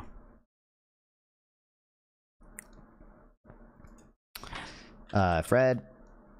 Student loan debt discontinued. Incredible. Consumer credit, student loans, asset level. Is this what I need? I'm considered weird for not getting a fake ID, completely fake panic over Gen Z not having fun. I mean, it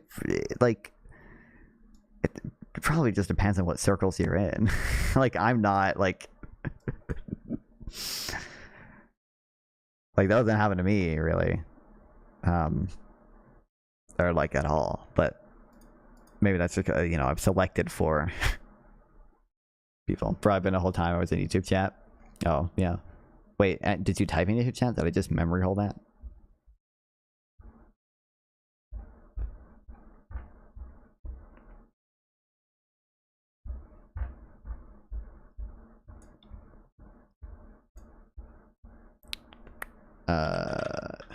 Gross domestic product. It's in billions of dollars. So I have to.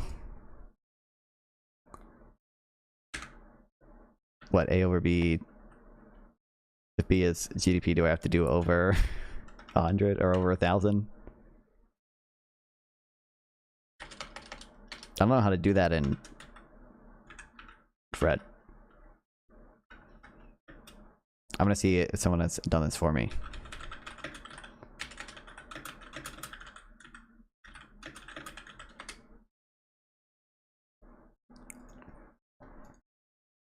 Seems like it's still going up as a percentage of GDP as of that ends in 2013.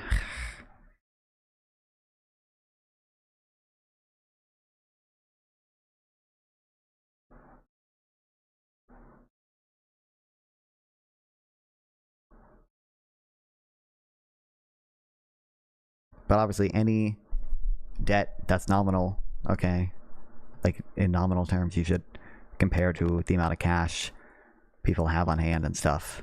Like total student loan debt as a percentage of personal income.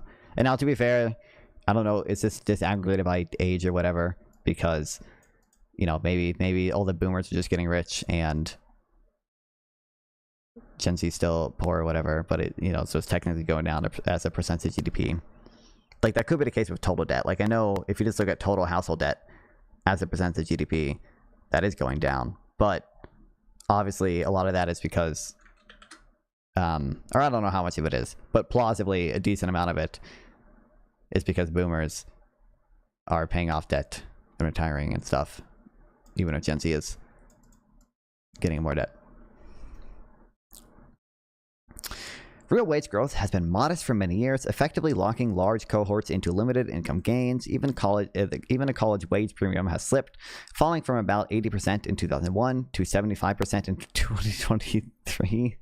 That's not that crazy, according to the Minneapolis Federal Reserve. That is what. That's over in a over 20-year period. It fell by 5%. What's up, vegan? Kids need to stop taking loans out? Real. I mean, I think it's probably, on an individual level, still rational for most people to take out student loans. I mean, it's, you know, there's clearly a revealed preference for continuing to do it.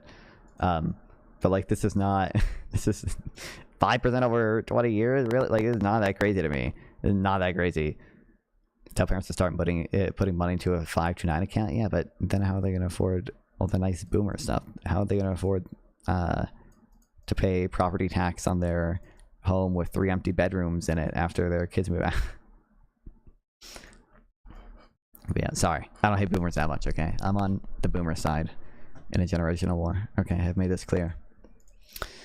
This happened even as the cost of college has climbed roughly 40% over the same period. I don't know what she means by the cost of college, because the sticker price of college has gone up, but I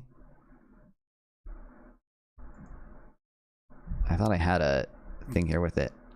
Net price, after accounting for all the financial aid people get, has been relatively stable for the last 20-ish years.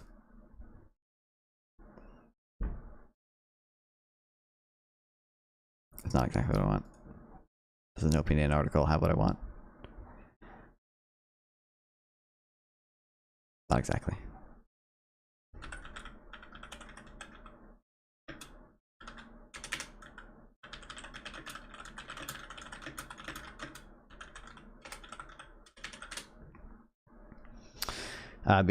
PL and lease programs are a super serious problem. I watch cheaper young people sign up to pay 256% interest on an $800 or more item every single day. Based. Financial literacy is indeed an enormous problem for sure. Like I said, I think a lot of it, and I don't know how you prove it one way or the other. A lot of it probably is the social media shit that people get caught up in, but yeah, sticker price versus net price, and you can look at private and public colleges. Which, by the way, from my understanding, there's like very little advantage in going to a private college at this point. Like the return is not significantly, the return on investment is not any higher for private colleges than public colleges. I think Bloomberg did a big analysis on it, and they found it's basically pointless to go to a private college at this point. Did you see the TP USA event? Basically, the entire thing took place under the shadow of Nick Fuentes, and I didn't see. Don't see anyone can construe that as anything but a victory for him. I mean, I didn't really see. I didn't really see it. I saw. I mean, I saw Soy Pill stream outside of it and just interview some people. But that's it, really.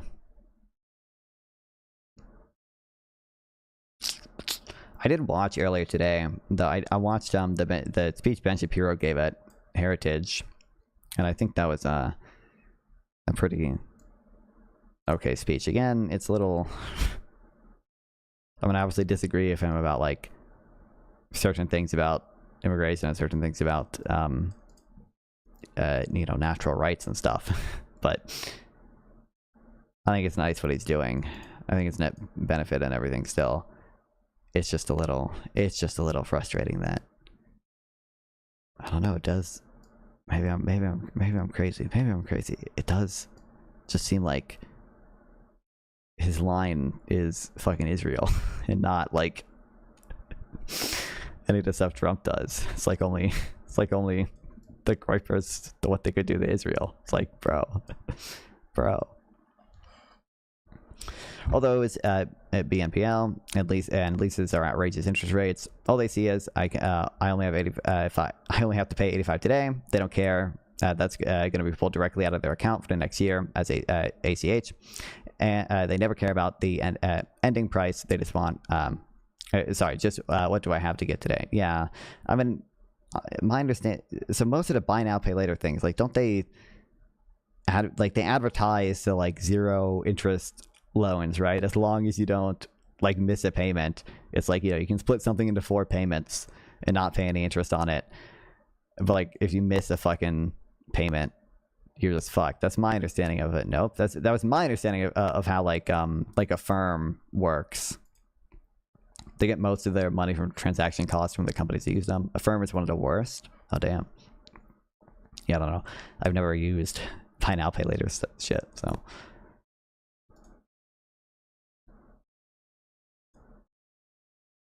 And I probably will continue to not use it. Credit over buy now, pay later. I mean, this is true. Plus, it at least builds your credit score. Don't they? I don't think they use the standard credit score, but like a firm and stuff, they have algorithms that like, you know, do that, like, will vary your interest rates based on your credit, right? If there's 0 interest, why doesn't everyone use them? Well, for one, my understanding was that like after the saying, you know, 0% interest, but only for people who have sick credit. It was like, you know, you can get 0 interest, but if you miss a payment or something, you know, you can be absolutely hardcore fucked over with the interest they charge. And maybe they don't even offer 0 interest for most people.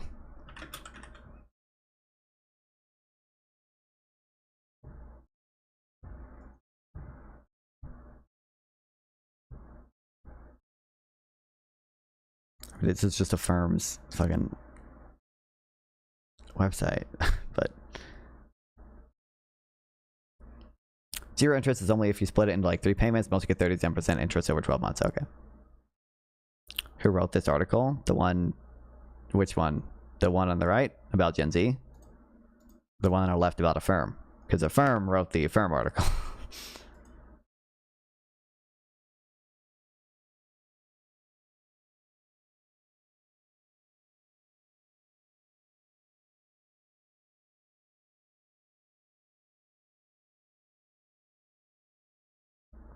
Aggressive leasing in Acima will make you want to throw up.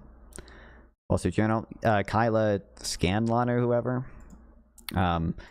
You've probably seen her before. I just looked her up. Like, she makes YouTube videos. She has a podcast. She was on Bridges with Destiny and Erudite.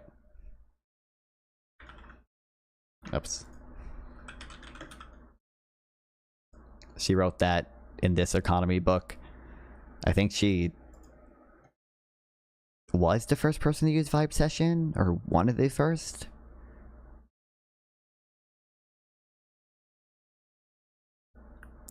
Same concept. The other psychological aspect of buy now pay later is that people start to buy more things they normally could not pay for. They lose track of what payments are coming in the future. Then they get destroyed by late payments. Yeah.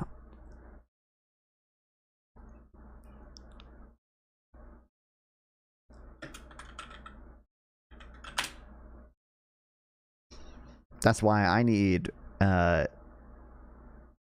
donations now. Twitch sub, drop a Prime sub now so I can. Well, technically I can't actually pay now. I don't. Twitch only pays you out on the like 10th every month or whatever, but you get the point. Is this girl? You've probably seen her before Easy Money.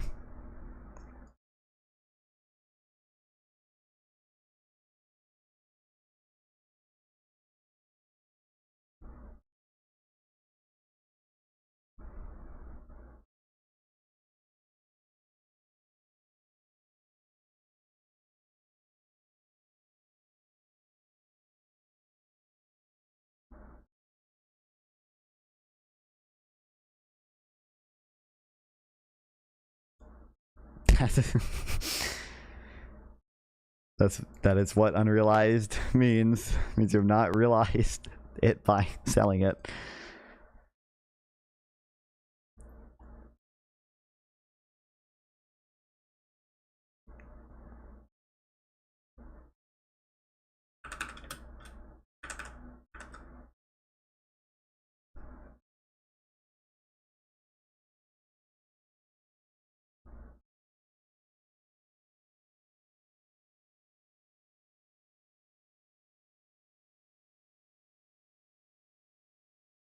We did it, folks.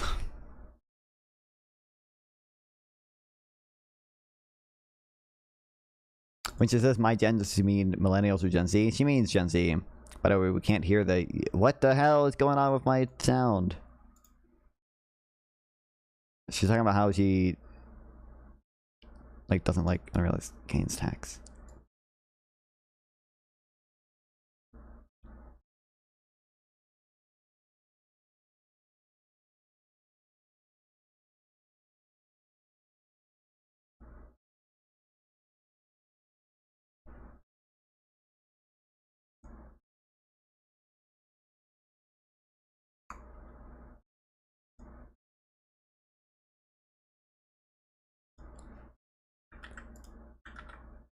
Realized gains, I think both are.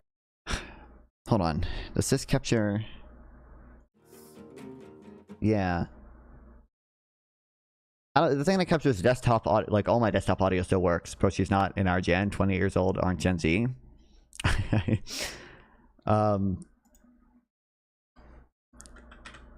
Yeah, that doesn't isn't the...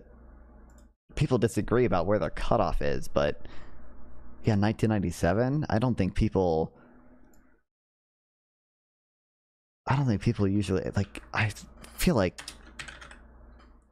people usually say 1999 at the latest, right? Oh no, I guess Pew Research is saying born after 1996. This is 1997 to 2012. 1997 to 2012. The cutoff is 2000 regardless of what anyone said. Yeah, I feel like I've...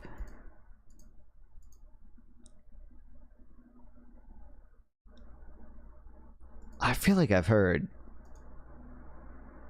1999 more often than I've heard 1997, but I guess seemingly most of the consensus is 1997 or 1996.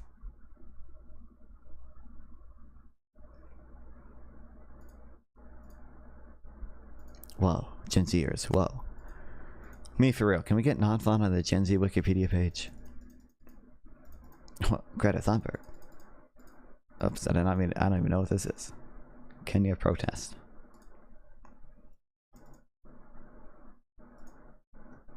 Oh my god.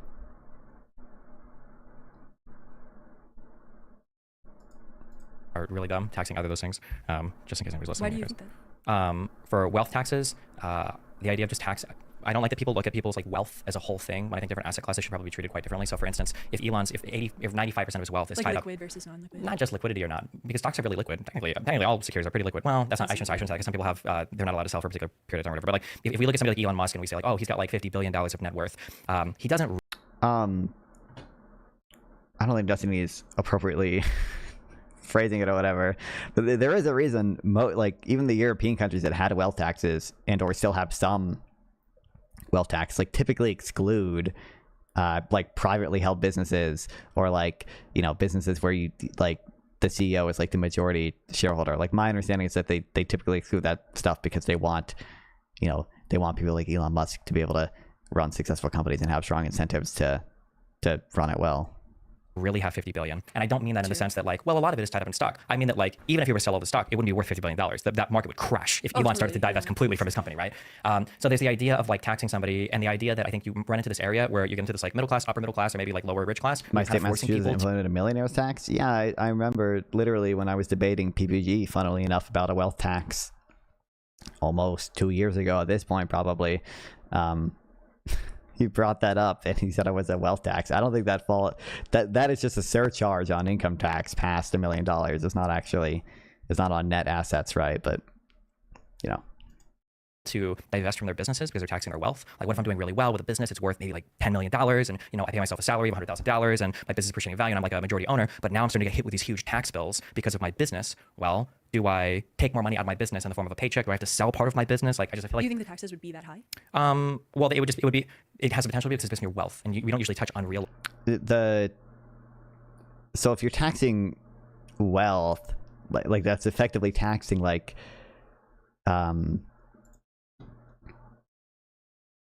there's a more specific term I'm looking for, but you're taxing like a significant portion of your like actual income, essentially. Like you're taxing a significant portion of your return. Like if you make it like a 5% return like every year or whatever, right? You know, just on your investments. Like even if you only have a 2% wealth tax, like that is almost, you know, that's a little less than half, whatever 2 or over 5 is. Like that's actually like, you know, 40% of what your sort of net income would otherwise be, or net wealth gain, not income necessarily.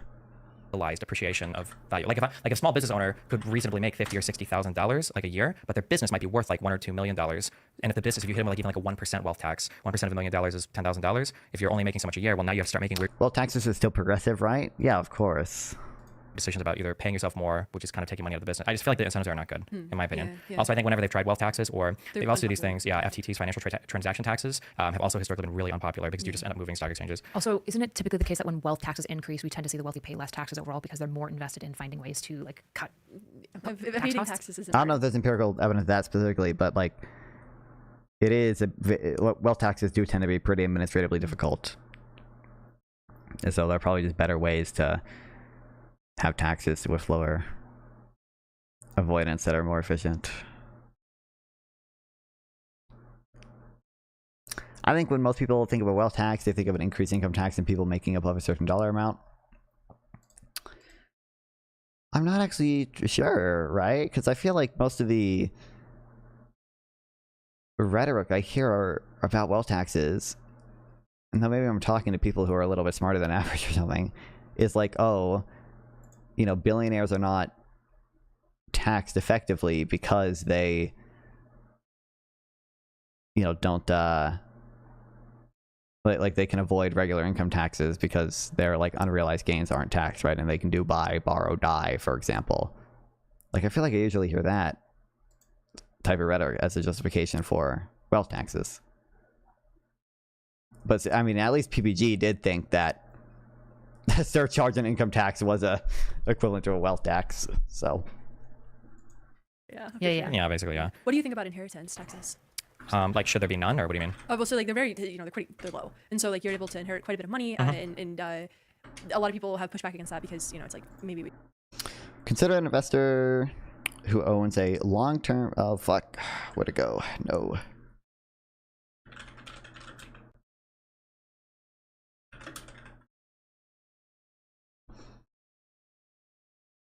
Why? Oh, I know why Notion's doing that, because it's stupid.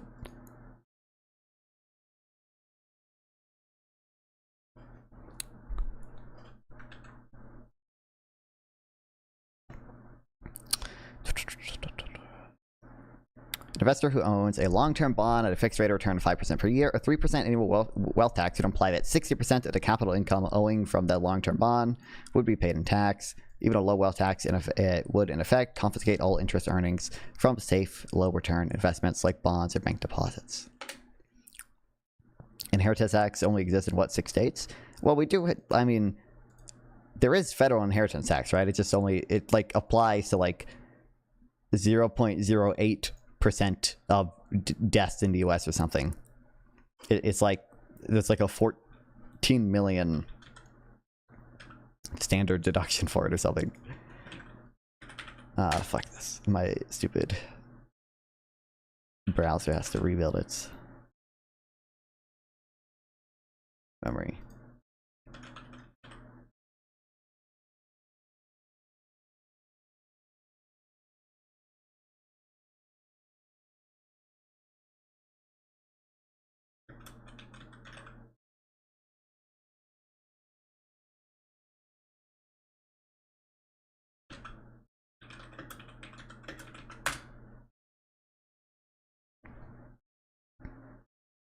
I would definitely move to a state without an inheritance tax when I die.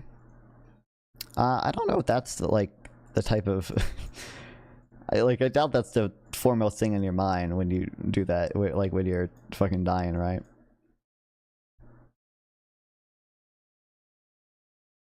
Yeah, it's like 13 million, almost 14 million in this year. And I think the Big Beautiful Bill raises it slightly. We should be taking some of that. I wouldn't mind having, I think, like a flat or like a rate that starts low, but you dramatically decrease, because I want to say, isn't the inheritance thing, like, doesn't it start at like $23 million of inherited income? So everything beneath that is untaxed, I think. Yeah, I wouldn't mind starting that at like $100,000 or $500,000, and then the tax starts at like 5%, and then maybe you scale it up. And so do you What about the farmers? think about those like inheritance versus wealth tax differently, because like you're inheriting something, so you're not like quote unquote working for it, and like you think about the wealth tax and it's impacting a small business owner? Is that like why you think about this? Yeah, I don't have this like I mean, that, so the bigger thing that I care about, at least, is incentives, right? You know, because you know, when you're dead, you're fucking dead. You might care about your children and family to some extent, certainly, but like, you're probably not considering that much, you know, when you work, or you know, when you want to start a company, how much you're going to be taxed after you die.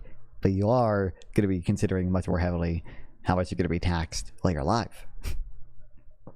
Geez, 100K starting, you rich motherfucker with 100K in wealth. Well, yeah, I don't know. Like, you know what's funny? I'm surprised I didn't mention this. The argument people give against the estate tax, like, all the time, and I'm not even like super pro estate tax or anything, right? But it's like all the fucking farmers, bro. All the farmers have, you know, $1 million in assets because they own big ass fucking tractors that are expensive and everything. But they're actually, you know, poor in actual like liquid wealth, and we can't. What, the government's gonna confiscate these poor farmers' farms? Bro, please, take nationalize every. Well, only the animal farms that, you know, also have animals. Only ones that make livestock. Given a state is forced to sell something, they're dead. Who cares? I don't care as much. Whereas if a person who's still like in the contributory periods of their life. Okay, regardless. Anyway, back to this.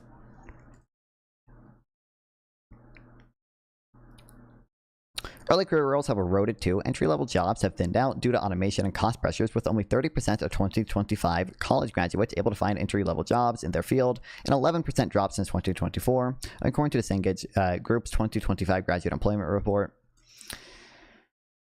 I don't know if this thing is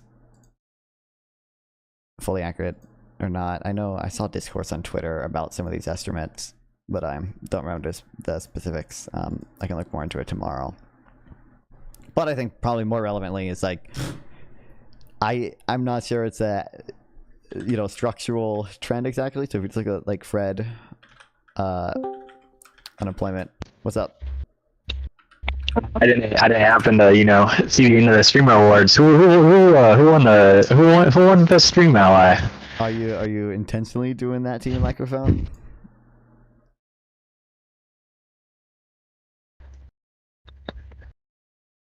Hello?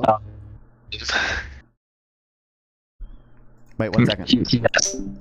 Just for, like, you can see, like, it obviously the unemployment rate for young people has been going up, but that's probably just because the labor market is like more uncertain overall and worse overall, and like they're some of the riskiest hires, but like it's not actually like it's at 10.6% right now. That's pretty comparable to like what it was at historically in the like 80s and stuff. It's not like that insane. Okay, what about the? How do I sound now? Oh, you sound actually normal now. Yeah. Okay. I was just who won the stream ally? I'm just curious, you know. The stream ally? Wasn't that what it was? There's stream ally and debate ally. Yeah, stream ally. Who won that one? I'm just curious. That was sample text.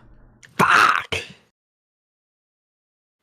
Yeah. Alright, listen, I'm really happy for Sample K, and I'm gonna let you finish. I just want to say Isaac was one of the best stream allies of all time. No, that's how he said was. Interesting. Let's actually just take a, you know what? No, sorry. Let's open an incognito tab. Okay. And let's just search Isaac goes insane. I don't know if there's spaces or not. Oh my god, he actually comes up first now. What the hell? No, it's supposed to be my channel. No.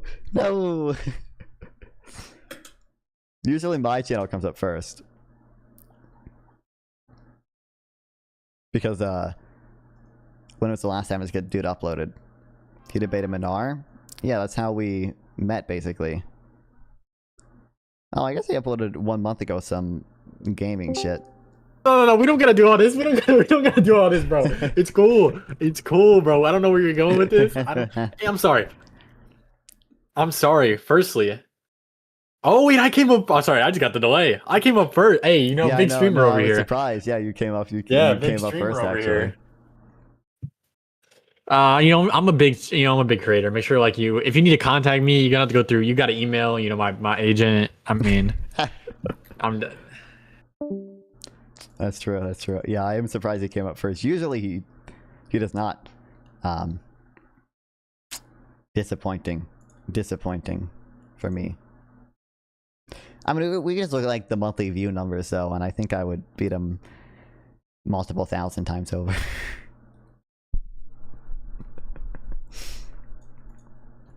Okay, where were we?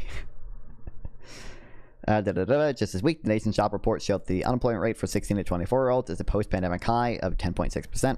That instability hits at the exact moment when people are supposed to take their first steps onto the economic ladder.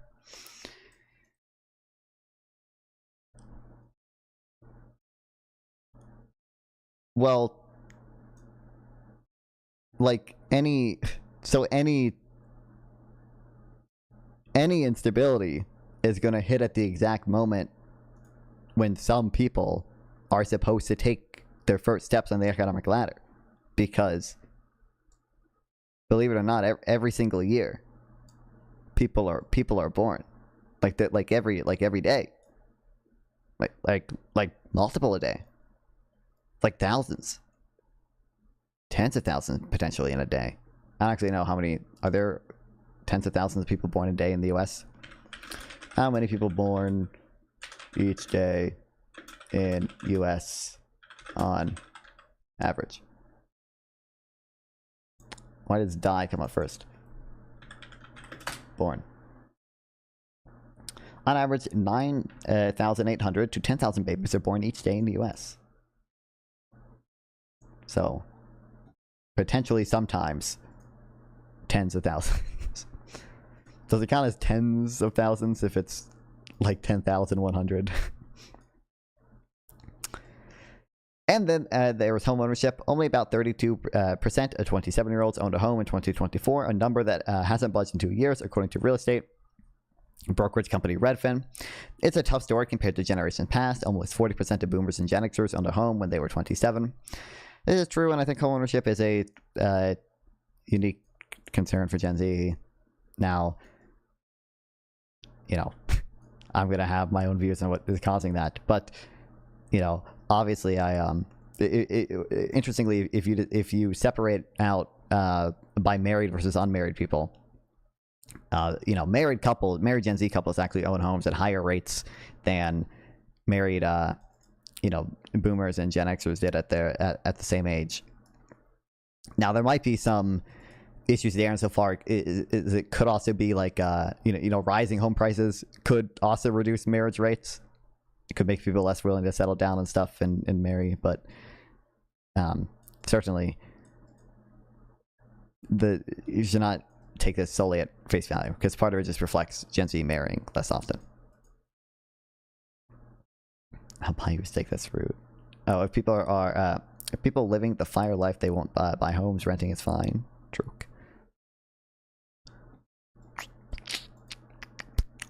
I think obviously one of the issues is people like homeownership is you know, that's the appreciating asset that most Americans will get in their life.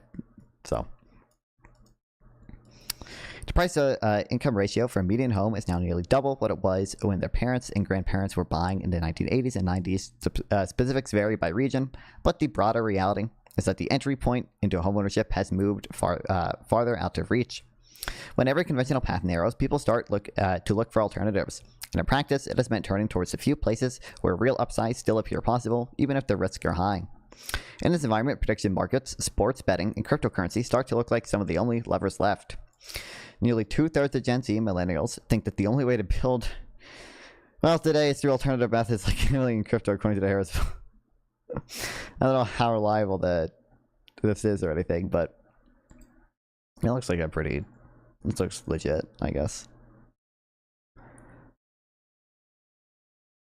Oh no, we're cooked.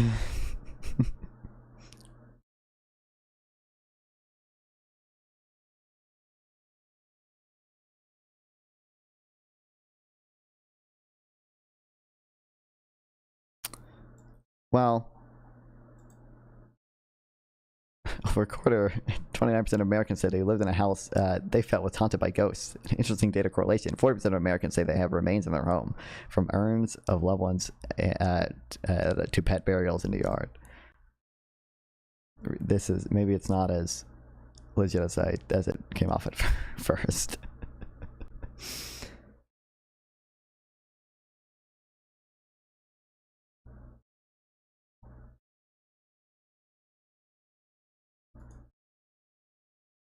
Oh, okay. I thought it would you know, link me to their Twitter account, but it just wants me to tweet out the story.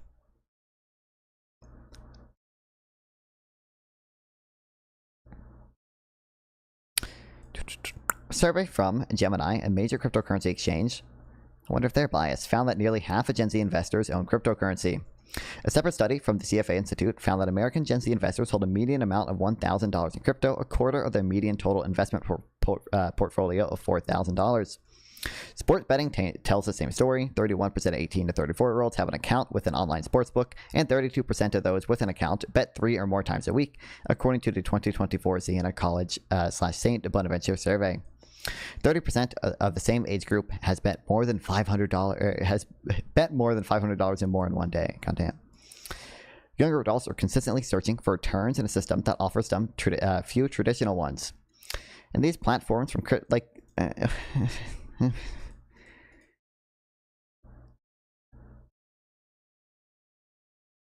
like if your point is just that employment is harder to find and they lack the upfront capital to invest in, you know, things that offer safer returns, I guess you can make that point. But it's like the stock market's still trending upward. Bonds, you can still buy bonds.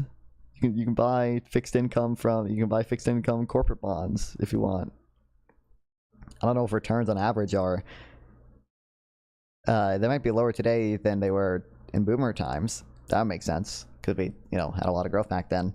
But during like you know, Gen X time, silent generation time, like I don't know. I don't think so. And these platforms, from crypto exchanges to betting apps, benefit enormously from that search. Since their profit is built on top of that very volatility young people are trying to navigate. Some element of personal risk it has always been central to capitalism. But when the reward for prudence erode into the traditional path, a college degree, buying a house, working the same job for decades, starts to become more and more difficult to achieve, economic risk becomes a baseline option instead of a choice. These failures exist in a loop too, exacerbating the problem. A stalled job market leads to higher debt load, means an unreachable housing ladder. The pressure is not just from one system struggling, but from all of these straining at once. Faced with that reality, taking a gambling from fartcoin, can't speak, or betting how many times Elon Musk tweets in a week feels strangely rational. A small chance that a large return beats near certainty but still decline. Okay, it can, obviously.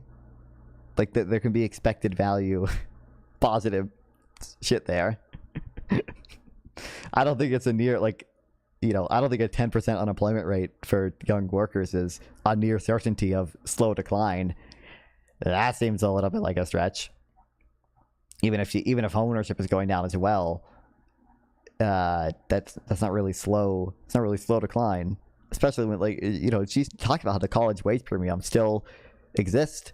It's just, you know, fell 5% over the last 20 years, which is not like a crazy amount or anything. Especially when the sticker price is not increases, you know, that much over that time period. It's increased a little bit since 2001. I think since 2006, it's been basically almost entirely flat. The net price and the sticker prices continue to go up. Even a stock market with a almost 20% gain over the course of 2025 can't compete psychologically with the promise of a 1,000% gain in one day. It can't compete psychologically because humans are not good at these type of numbers. They're not rational when it comes to this stuff. The logic is closer to game theory than pure rationality. No.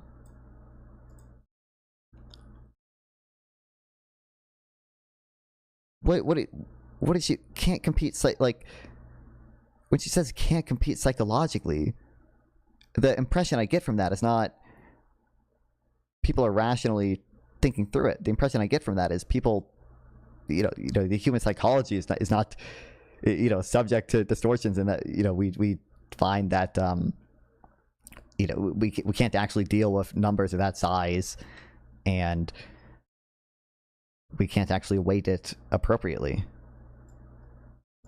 To be clear, traditional stocks still account for the majority of invested dollars, but that's growing too. That's growing too. According to JP Morgan Chase, almost 40% of 25-year-olds have invested in traditional markets in 2024, compared to 6% in 2015. But even then, the fastest growing areas of participation are the more speculative markets. Crypto, prediction markets, and online betting have rapidly expanded among younger adults because they offer immediacy and a possibility of outsized gains, something the S&P 500 can't always replicate. That's why your psychology fails, though. That's like true. They offer immediacy and a possibility of outsized gains, and humans, you know, struggle to rational, especially younger people who don't have a fully developed prefrontal cortex, struggle to rationally weigh, you know, how likely each outcome is. According to TransUnion, Gen Z drove much of the growth in online sports betting in 2025. Crypto casinos like Stake are becoming explosively popular, partnering with celebrities like Snoop Dogg and Drake to lure young people in. According to reporting from the New York Times, that is obviously also, you know, that makes it less rational. The fact that they're being, like, I don't want to say manipulated, because, like, obviously not all advertising is manipulation. I think with online betting, there can be, it's something that approaches that, you know, if they're sending push notifications to your phone to try to get you to bet a fucking ton on some stupid shit, which I'm sure some of them do. But like this makes it more irrational, or at least less likely to be rational. According to reporting from the New York Times, the growth and the chaos of these markets is the important thing to pay attention to. The mistake is assuming young people want chaos. They don't. A Pew Research poll finds that 41% of people aged 18 to 29 think legalized sports betting is bad, up sharply from 34% in 2022. People aren't necessarily doing it for the thrill. They're doing it in an attempt to find personal agency in a system that's increasingly denied it to them. I mean, how do you know there's an overlap there, because sports betting is like actively harming them? It's like they like, you know, the same way people are like, you know, will wish smoking is illegal because they can't with themselves, or the same way people, you know, would wish there was some external force, if not legally, but, you know, some external force that would prevent them from using like their phone more generally. It wouldn't be like, you wouldn't assume that they're trying to, like, it's necessarily an attempt to find personal agency just because it's a disconnect between people who think it, you know, who do it, and the percent of people who think it should be legal. All this is also social. Reddit forums and Discord servers act as decisional commons, replacing this sense of civic belonging that once came with churches and neighborhoods. This, yes, I agree with. Yes, true. Yes. People find identity through participation. They may lose money, but they gain a kind of cohesion. True. There's probably a bigger. This is not what like rational investing looks like. And it's also, you know, again, people are. I don't know if you could prove exactly what I'm saying here, but I think it is likely some of it is that people substitute reckless behavior people used to do, like in groups outside with their friends and partying and drinking, although I obviously recognize Gen Z still does that to a large extent, you know, with more isolated but still reckless activity like investing in fart coin. Young adults are confused or bamboozled by the risks they're taking. They understand them.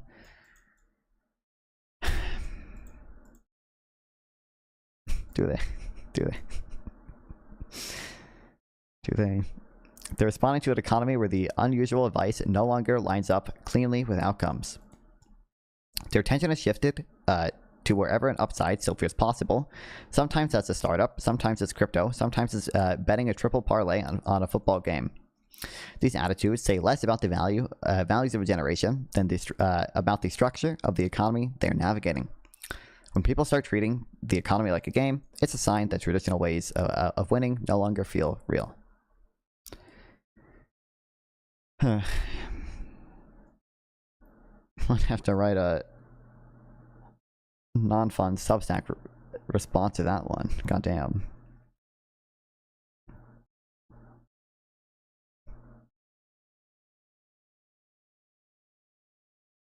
This is pretty short, but I'm fucking tired.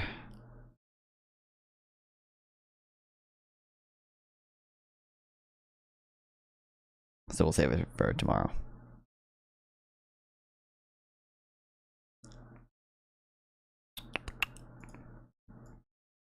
I'll stream for longer tomorrow. If the debates from the Unfuck America thing are live streamed, then we'll be watching Micah talk about the debates about the Trump economy.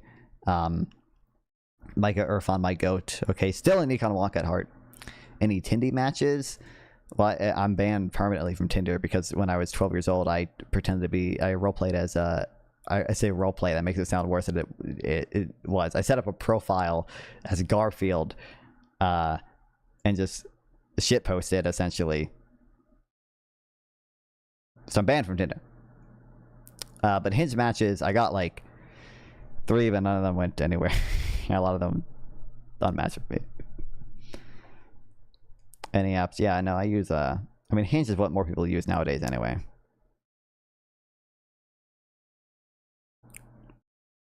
Bro, I don't use Bumble, like I don't use Bumble anymore. But I think I still have it downloaded actually, but I've not opened it forever. Bumble has like a, you know, one of the tags they have, it's like vegan, which you can add to your profile and also filter by. And I was just curious, so like I set my filters up. I was like, I'm just curious, you know, 60-mile radius or something from me, and vegan, and you know, this is a deal breaker. There is a single person to a 60-mile radius of me on Bumble who has the vegan tag. And she is like a 40-year-old Latina woman.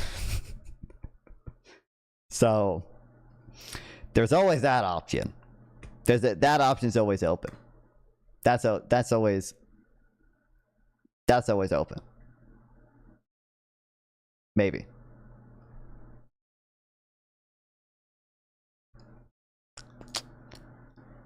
But real quick, hold on. Let me just show you the. I mean, I think I showed this on, or some of it on stream earlier.